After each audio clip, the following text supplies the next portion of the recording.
السلام علیکم ورحمۃ اللہ وبرکاتہ۔ آج میں پڑھوں گی کن چیزوں پر ایمان لانا ضروری ہے۔ حضرت عمر فاروق رضی اللہ تعالیٰ عنہ فرماتے ہیں، ہم ایک دن رسول اللہ صلی اللہ علیہ وسلم کی خدمت میں حاضر ہوئے تھے۔ اسی حدیث کے ایک دوسری روایات سے معلوم ہوتا ہے کہ اس وقت مجلس مبارک میں صحابہ کا ایک مجمع تھا اور حضرت ان سے خطاب فرما رہے تھے، حتیٰ کہ اچانک ایک شخص سامنے سے نمودار ہوا جس کے کپڑے نہایت سفید اور بال بہت ہی زیادہ سیاہ تھے، اور اس شخص پر سفر کا کوئی اثر بھی معلوم نہیں ہوتا تھا، جس سے خیال ہوتا تھا کہ یہ کوئی بیرونی شخص نہیں ہے، اور اسی کے ساتھ یہ بات بھی تھی کہ ہم میں سے کوئی اس کو پہچانتا نہ تھا، جس سے خیال ہوتا تھا کہ یہ کوئی باہری آدمی ہے۔ تو یہ شخص حاضرین کے حلقے میں سے گزرتا ہوا آیا، یہاں تک کہ رسول اللہ صلی اللہ علیہ وسلم کے سامنے آ کر دو زانوں اس طرح بیٹھ گیا کہ اپنے گھٹنے حضرت محمد مصطفیٰ صلی اللہ علیہ وسلم کے گھٹنوں سے ملا دیے اور اپنے ہاتھ حضور صلی اللہ علیہ وسلم کے رانوں پر رکھ دیے اور کہا، اے محمد، مجھے بتلا دے کہ اسلام کیا ہے۔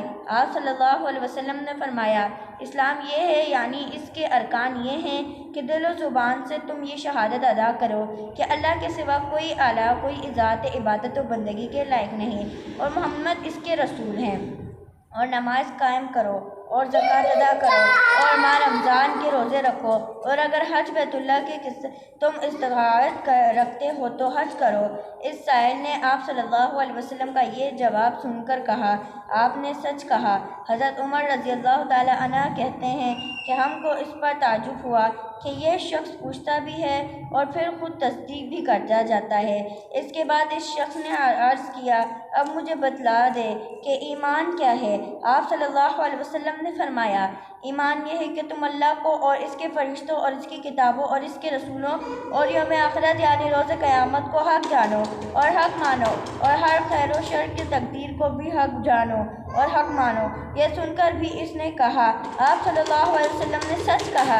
اس کے بعد اس شخص نے عرض کیا، مجھے بتلائے کہ احسان کیا ہے۔ آپ صلی اللہ علیہ وسلم نے فرمایا، احسان یہ ہے کہ اللہ کی عبادت و بندگی تم اس طرح کرو کہ گویا کہ تم اس کو دیکھ رہے ہو، کیونکہ اگرچہ تم اس کو نہیں دیکھتے ہو پر وہ تم کو دیکھتا ہی ہے۔ پھر اس شخص نے عرض کیا، مجھے قیامت کے بابت بتلائے کہ وہ کب واقع ہوگی۔ آپ صلی اللہ علیہ وسلم نے فرمایا کہ جس سے یہ سوال کیا جا رہا ہے وہ اس کے سوال کرنے والے سے زیادہ نہیں جانتا۔ پھر اس نے عرض کیا، تو مجھے اس کی کچھ نشانیاں ہی بتلائیں۔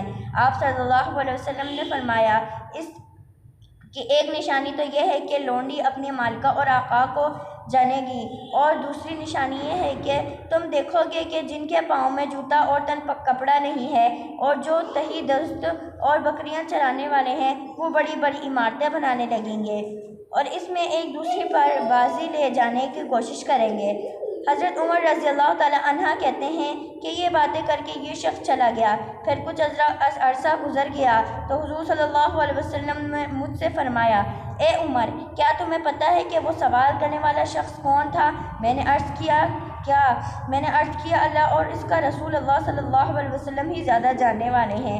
آپ صلی اللہ علیہ وسلم نے فرمایا کہ وہ جبریل تھا، تمہاری اس مجلس میں اس لیے آئے تھے کہ تم لوگوں کو تمہارے دین سکھائیں۔